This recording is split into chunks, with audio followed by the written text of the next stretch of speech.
Hello, everybody. I am Joel Ivany, the artistic director of Against the Grain Theater, and I'm lucky and thankful to be joined for this second super exciting interview series. And we're lucky to have Kenneth Kellogg from California. Kenneth, how are you doing? I'm surviving. That's the easiest answer. No, I'm doing very well, actually. Doing really well. Good to hear. You are a incredible person and also a great singer. Of the, if you couldn't figure it out from the lower voiced repertoire. And we first met, it was at the Canadian Opera Company. I don't even know if you remember this, but we met on Hercules. I do remember that, yeah, of course. So that was a cool production. I since then was able to work with Emily Fons recently at Hansel and Gretel pre all of this, but I think she was on that contract as well. And so it's from then, and that was years ago. And I can't remember when, but yes, it feels like And since we were able to bring you north of the border, where you sang in 2017, you sang Colline in our English version of La Boheme. Yes, which I have to say is still one of the best artistic experiences I've ever had to date. Actually, oh wow! Level like with a group of people that really just love the art and love expressing, and that setting was just absolutely amazing. Well, that's like, it's good promo for us. So what was, beyond those few things, is there a moment that really sort of stood out for why it was such a good time for you? The fact that it was in a bar was a plus. But I mean, just to be this highfalutin thing that doesn't have to happen in an opera house. And it can happen amongst people and still have an impact that is as equally as big as it happening on the grand stage.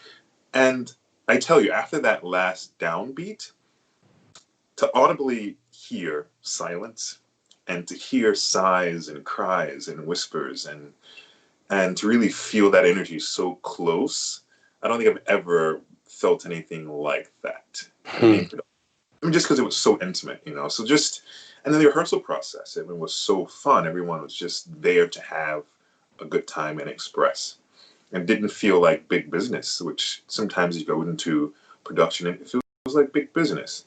And this one, it felt like friends getting together to make music, equally as well as larger companies. That's the thing, yeah. And if you're checking in, thanks for checking in on Facebook Live. Here we are talking and reminiscing about this production of Boheme, which for our company is almost a landmark one in terms of those things that you talked about, the intimacy that we try to go for by taking opera out of the opera house and into other spaces, which kind of, I don't want to say make you feel uncomfortable, but sort of make you bring new experiences, I guess. And I'm trying to think, and like, I wonder when, if we'll ever sort of be able to be that close and intimate with. Oh, that's so sad. That is kind of sad. Sorry, I won't say that. I mean, we will be able to, but I think that group, it was kind of like, I remember, I don't know how or why. It was probably just connecting up us talking now, but it was something like where someone invited you out to or not you, but us out to a Blue Jay game, and like it was kind of like we were all there. Yeah. And it was not like, you just go home after the show, but there was like genuine sort of desire to hang out. And of course. Yeah. It's funny. There's a woman who, we were at that game. There's a woman who came up. I guess she had saw the production in the bar. And we were like, it was a crowd of people. It was a baseball game. And this woman, like, she just picked me out of the crowd. She's like, "You're Kenneth Kellogg." I was like, my first time in Canada. I've never really, it's like, but she saw the production and she connected the dots. And I was like, oh, this person was in the show and that person was in the show. I still talk to this woman to this Really? day. I do. Yeah, we're friends on social media and we have conversations. Yeah. Man. I remember that. Yeah, she picked you out at the Jays game and is like, "I know you," and you're like, "I'm not from here, so I really don't think so." Of course. She thought I played for the team or something. Literally, she said, "Boheme, like, you were great." I was like, "Thank you." And to give context, you're not like a average build person. You're a No, no. It's you're, easy to stand out in the crowd. yeah, you're 6'5", 6'6", 6'5", yeah. 6'5". Yeah. So yeah, it's hard to miss you. Yeah. um, well, that's yeah. It's good to look back on those days when you think about those intimate experiences, and you had a very full season coming up that due to COVID-19 is obviously we're all sort of wondering what will happen with this industry, and not just the foreseeable gigs, but how this will look. And without kind of looking at the negatives of everything that's around that, because we essentially live in that day by day. Of course. How are you sort of coping with, I don't want to say remaining positive, but looking to the brighter side of this time that we have? Oh, I mean, you said it's hard to not look at the negatives. But I've discovered some things that I'm not saying discovered, I've rediscovered some things in life that I actually love. Opera can be so all encompassing, especially as an artist. Like, you spend so much time in your craft and so much time on your art, preparing for gigs, preparing to be away, trying to balance so much when you're not even home half the time. You kind of miss out on things and sacrifice a lot of things. And I'm rediscovering those things that I just really love in life. Being with my family, gardening, art, reading books. The things I couldn't really give time to. I'm kind of enjoying now, while still being able to prepare for upcoming productions and give myself to music. I have a lot more time to just relax and be a human being, and not this machine that's trying to constantly produce and be relevant in a field. And like, opera is not my first thought when I wake up in the mornings now. It's Right. my family, food, like fresh air, exercise, and then opera. Yeah. So it's definitely realigned some things in my life, which I hope I can continue to appreciate once we get back to the rat race. Yeah, I guess that's kind of it exactly, is this prioritization of Yeah, our time, our thinking, the way we want to live our lives and have the careers that we aspire to as well. of course, of course. It's funny because we spend so much time working on a career, trying to provide this amazing life. But that amazing life often gets lost trying to work for something we don't even get to appreciate. Oh man. Yes. Being for me it's being present, and sort of it used to always be about the next email. I do a lot of admin, so the next email, the Yeah, next phone call, the next meeting I have to get to. I have to carve out time for this project and this. Where it's kind of what's in front of me, what needs my attention, and instead yeah. of having it be a burden, it's sort of a try to make it a joy if one Oh yeah, can. of course, of course. You are not just an incredible singer. You are also you have this family, which you mentioned. Who's part of your immediate family? So I have my wife, Megan. I have my son, Jaden, who's 5, and my littlest one, Amara. She is 1 year old, and she kind of runs the roost. Yeah. She is the boss of the house. Okay, so yeah, so a busy sort of family life as well. Oh yeah, oh yeah. How did the two of you and Megan, did you talk about the career that you aspired to, and also the career that you were sort of living? And then was there how did you work that out in terms of trying to have a healthy family life as well as a healthy career as well? Oh well, it helps that she's a singer, so she understands, the sacrifices that singers often have to make. But that still, her being a singer still doesn't make it easy. So we before we got married, and like it was, oh, like I got to go do this. I'm going here for this amount of time, going here for that amount of time. But after we got married, like I literally had to reprogram myself. And if an offer came through, And it's like, okay, babe, like I'm gonna be gone this amount of time for this amount of money. Does that work for you? Like, what do we have going on in our lives that would conflict with this? And is it worth it? So I try to make her a partner in some of the decisions and roles I decide to take. And based on what we have going on in our personal lives, I decide if it's a gig that I can be away for. And if I decide to do a gig, and if it's longer than, say, 4 or 5 weeks, we've made a pact that we don't go longer than 3 weeks without seeing each other. So if I can't come home, then they'll come visit me for at least a week. And no matter where in the world it is. Like we were just in Poland over the Christmas and New Year's this last year. So that's how we made this difficult thing work. Yeah. She understands that I have to be away. It's just the nature of the career. So that conversation about making her a priority in the decision making and making seeing each other a priority kind of helps a lot, actually. Yeah. And I think people think of opera singers and that it's all very glamorous, and yeah, you would fly all over the world, but those flights for family, they cost money. Oh yeah. One of the big things. I mean, often our flights are taken care of as performers. So flying the whole family over, it's all on me. Yeah. But I mean, that's something also we consider. Is it worth flying to Poland for a week for this amount of money? Is it more advantageous for me to fly just by myself home than flying three of you guys to Poland? So I mean, those are all conversations that we have.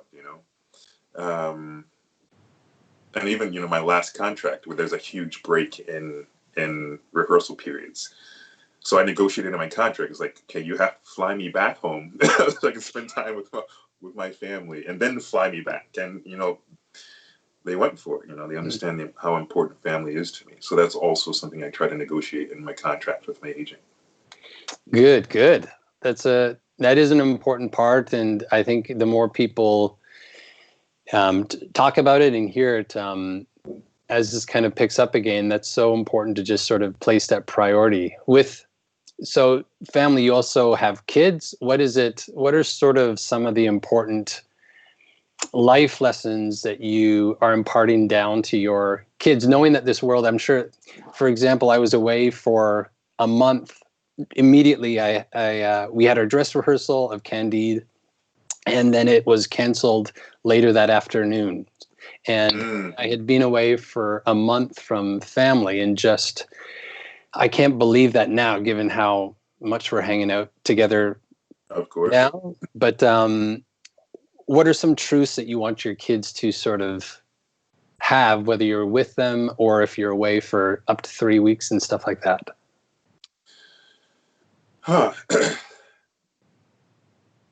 Truths. I mean, it's that's difficult. It is. I always try to impart to my son, whether I'm there or not. One, that he is a priority to me. So whether I'm home, I try to make him a priority. When I'm not at home, like we are FaceTiming and communicating as much as possible. So as much as I am on the road, I try to equally make sure my presence is felt at home through things like Zoom. I mean, we use FaceTime with him. Or Facebook, and like he loves the games, but yeah, it's really important to me. It's important to me for him to know that I'm always there, even when I'm not there. So it makes these times when I come back home, when I am forced to be home, it makes it more advantageous, because it's not like, oh, dad's home all of a sudden. I'm not used to, being around dad all the time. Like he knows my presence. And that's always something that's really important for my wife and my son as well. And as far as life lessons, I mean, I have a philosophy of just being kind of open and available to whatever happens. And with this whole COVID situation, I mean, there are no rules right now. There are no hard rules. Nobody knows what's going on. So let's just make the best of it. Figure out what the next best thing is to do and what feels good to us. Is he aware of what's going on in the world? And as far as he knows, like he can't go to school and hang out with his friends because of COVID, like that. Like that's yeah, world. We haven't we haven't explained on an adult level what's going on. We try to as far as he knows, he needs to wash his hands. We need to wear a mask. We can't social distancing on a 5-year-old level. yeah. So we keep his world on a level that he can understand.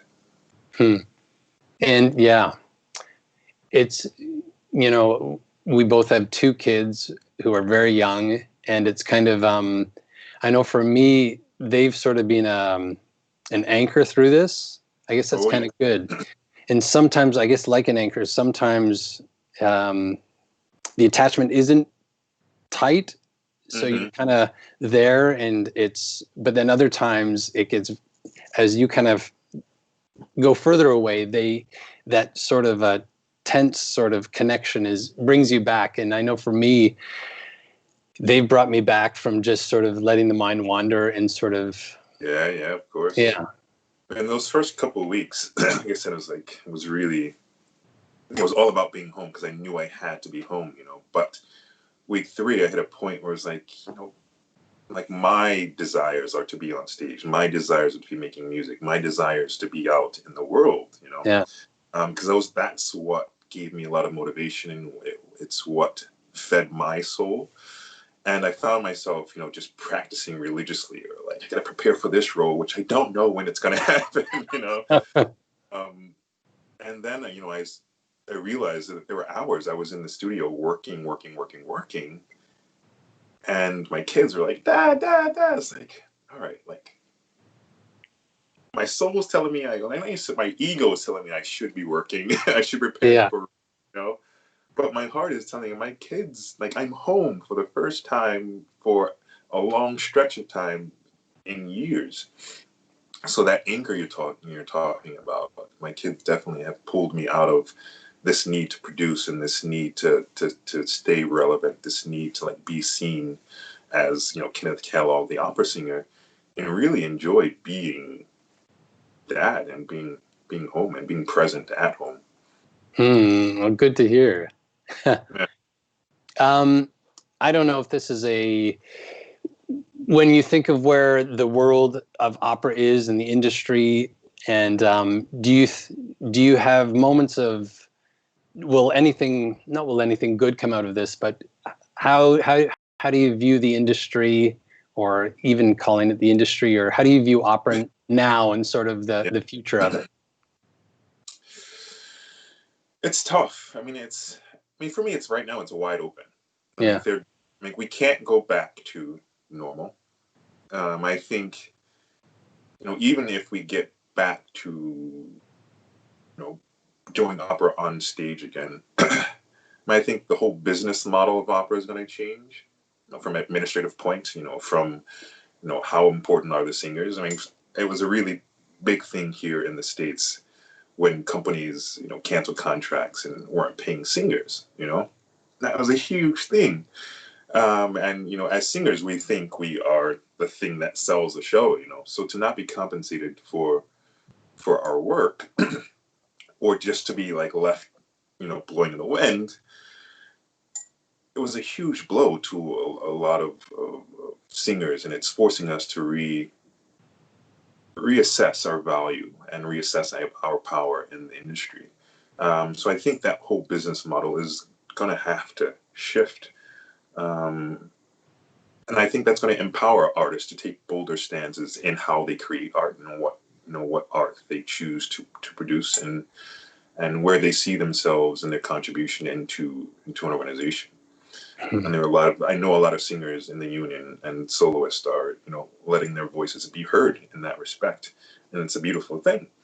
As far as making music, I think this, technology is going to take it to a whole other level. Am I a fan? Not yet. Will I adapt? Of course, because I mean, music is really important to me, and expressing myself through music is really important to me. So whatever the business model is, or whatever the new expression is, one, opera has to be flexible. Opera has to be open. Business is not going to be the same as usual. The space isn't going to be the same. I don't know what it's going to be. I mean, I know it's going to change, and I'm flexible, and I'm willing to go wherever it goes. What I think has been really cool of watching our peers respond to this is how there's been this democratization of not the industry necessarily, but sort of there was a sweep of everyone of every level of singing was putting everything up online. And I'm like, man, I haven't heard you sing in years. Or look at that, I had no idea they were so creative. Or look at them, they're in their pajamas instead of in their headshot look all the time. Right. And so it's great that whether you're singing or not, that artists like you are willing to come on a platform and just sort of be yourself. And I think that's going to go a long ways to shaping what the industry and what our art form will hopefully look like coming out of this. Of course. I was just talking with a friend, and we're working on a project. It's like, we don't want it to look like a living room concert. Like, how do we get so I think, we were just talking earlier as we were setting this up, figuring out the technology to make it look, I'm not going to say professional, but to make it look like a polished product. I mean, I don't think anything will ever replace, live, in person, the in-person experience. But I do believe in the power of sharing. And I think as we figure out this technology, things will get more polished, things will get more creative. But I was saying, for me, like it still doesn't feel genuine yet. But I'm sure I'll get there. Yeah. I'll figure it out.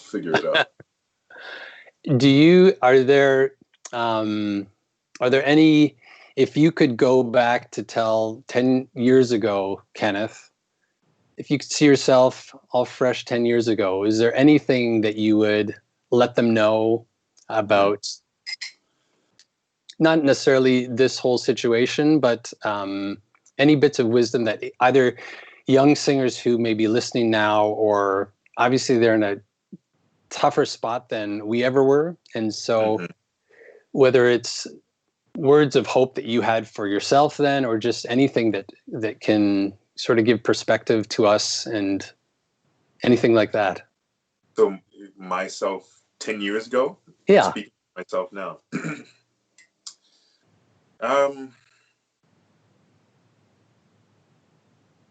It's something I often say, and it's love your art.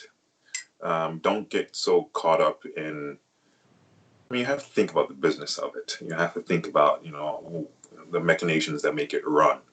But the biggest thing is love your art for the art and expression of yourself and your soul. And with that, you'll find ways to express. You'll find tools to be able to be heard. But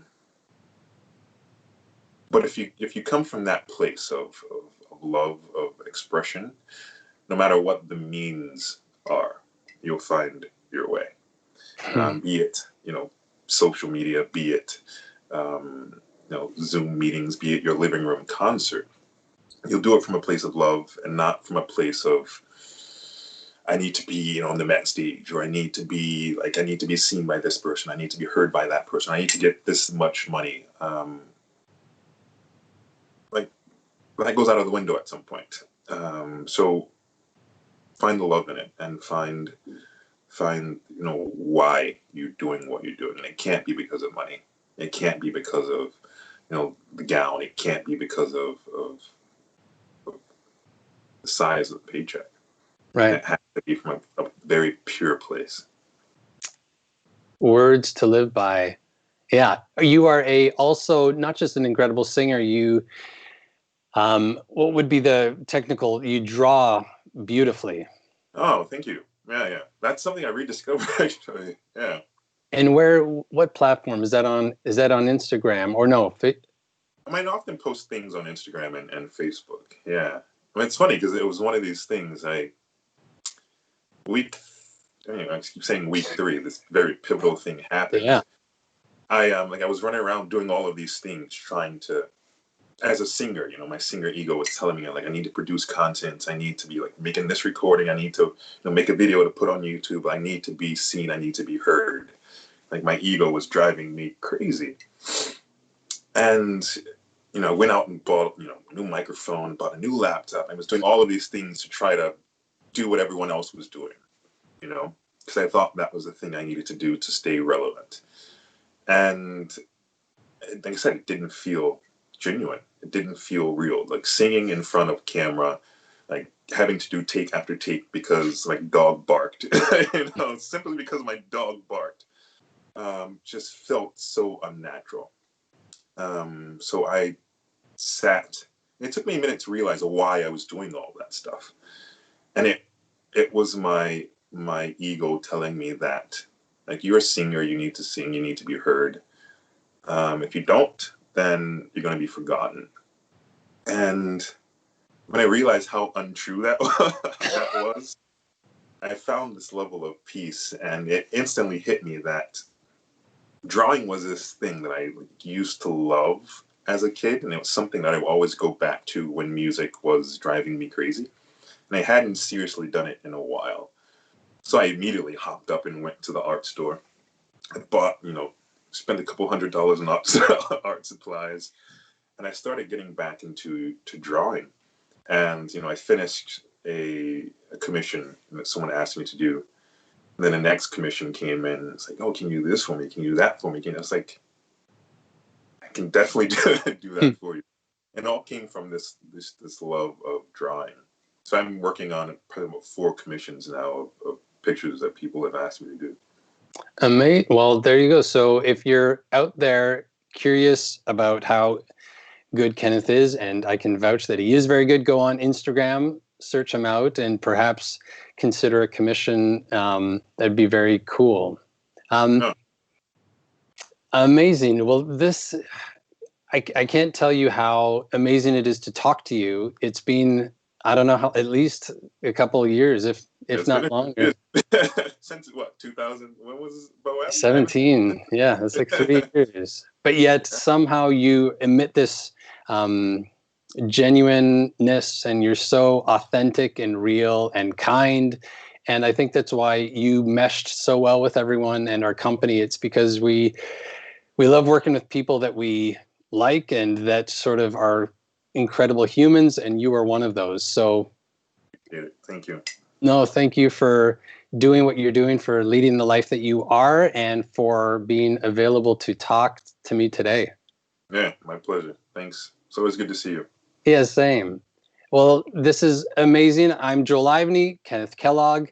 We're having this interview series, and in 2 weeks today, I'm talking to the Canadian soprano Charlene Joint, who is an incredible singer and has probably a ton of stories from her multiple sort of careers, but she's a great person, and look forward to talking to Charlene and to everyone there. Thanks for tuning in.